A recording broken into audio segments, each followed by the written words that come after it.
Assalamualaikum warahmatullahi wabarakatuh. Selamat datang kembali dengan saya Bang RG. Banyak sekali pertanyaan yang masuk, Bang, mengapa pinjol saya selalu gagal? Padahal handphone saya baru, data saya fresh, email handphone tersebut tidak pernah mengajukan dipinjol, baik pun legal ataupun yang ilegal, tetapi juga ditolak. Bahkan ada juga nomornya yang sudah lama, yang sudah tahunan juga ditolak.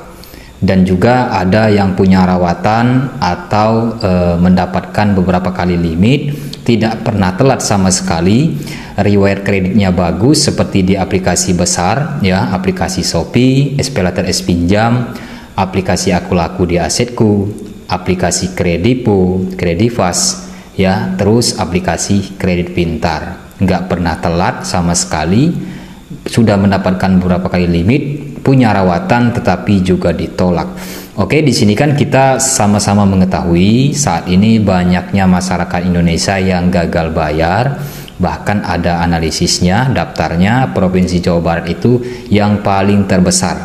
Bukan ratusan pengguna yang gagal bayar, tetapi jutaan pengguna yang gagal bayar ya.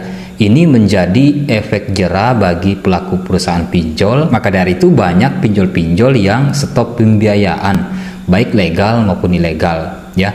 Tapi mengapa, Bang, saya melihat di grup Facebook banyak yang dicairin di pinjol ilegal, seperti aplikasi uang mengkilap, aplikasi dana kredit, aplikasi super cash. Jika kita gagal pengajuan di satu pinjol tersebut, yang satu developer ya, maksudnya satu perusahaan tetapi pinjolnya banyak, namanya beda-beda gitu ya, ada 10, maka berikutnya kita akan ditolak terus.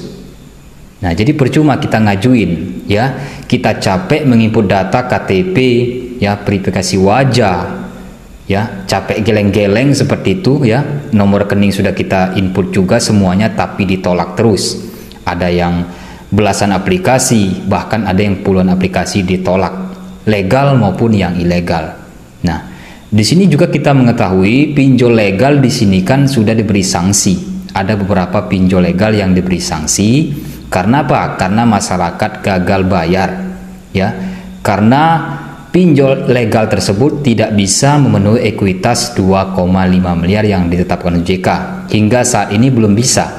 Jadi itu menjadi efek jera bagi pelaku perusahaan pinjam online yang sudah berizin, yang legal, untuk memberikan pembiayaan kembali ke pengguna. Itu penyebabnya.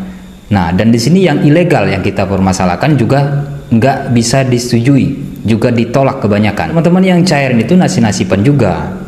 Tapi di sini bisa kita lihat ya, teman-teman kita yang ada di dalam grup ataupun yang japri ke saya, mereka bisa cair karena memang mereka punya rawatan ya. Adapun mungkin kalian yang punya rawatan tetapi juga ditolak, itu kita tidak mengetahui juga apa prosedur pinjol tersebut, sehingga ini ada yang dicairin padahal punya rawatan, sehingga ini tidak dicairin padahal juga sama-sama punya rawatan. Kita nggak tahu pengguna seperti apa yang mereka berani memberikan pinjaman. Lebih baik berhenti untuk mengajukan pinjol sekarang ya, legal maupun ilegal. Jangan mengharapkan pinjol. Pinjol saat ini tidak baik-baik saja, banyak masyarakat yang gagal bayar ya. Makanya DC pada ketar-ketir, selalu ditekan perusahaannya. Makanya DC selalu melanggar SOP ya, karena mereka ditekan harus mencapai target ya. DC saat ini lagi genjar-genjar melakukan penagihan saja. Dengan adanya komunitas Berani Galbay, komunitas Raja Galbay ya, atau di grup-grup yang lainnya, hancurkan pinjol, jangan dibayar. Itu kan mereka mengetahui komunitas-komunitas seperti itu menjadi efek jera pelaku pinjol ilegal. Makanya mereka nggak terlalu berani memberikan pembiayaan. Adapun yang cair-cair saat ini ya, seperti yang di grup, yang ke ilegal, itu di pinjol-pinjol yang baru ya, pinjol yang baru berdiri. Adapun pinjol-pinjol yang baru yang masih aktif di tahun ini, di akhir tahun, bisa teman-teman lihat di sini sudah saya update ya beberapa pinjolnya. Namun di sini solusinya memang kita harus menggunakan data yang lain pula. Jika data kita sudah gagal pengajuan satu kali saja, maka ikutan semuanya gagal semuanya. Ya, jadi mungkin dengan data baru, kalau menurut saya seperti itu, lebih baik nggak usah lagi lah mengajukan pinjol, karena ya kita tahu bagaimana efeknya ya. Walaupun mau mengajukan menggunakan data fake, data kontak yang sudah disetting, karena kan pinjol ilegal memang menyebar data ke daftar kontak, itu konsekuensinya ya. Mau 1000 kali pun pengajuan, jika sudah gagal ditolak pengajuan, yang nggak usah ngajuin lagi. Banyak ya yang gagal bayar, banyak yang berburu pinjol ilegal, nggak usah dibayar banyak ya. Jadi mereka pada takut memberikan pembiayaan. Itu saja yang saya informasikan. Terima kasih, sampai berjumpa di video berikutnya.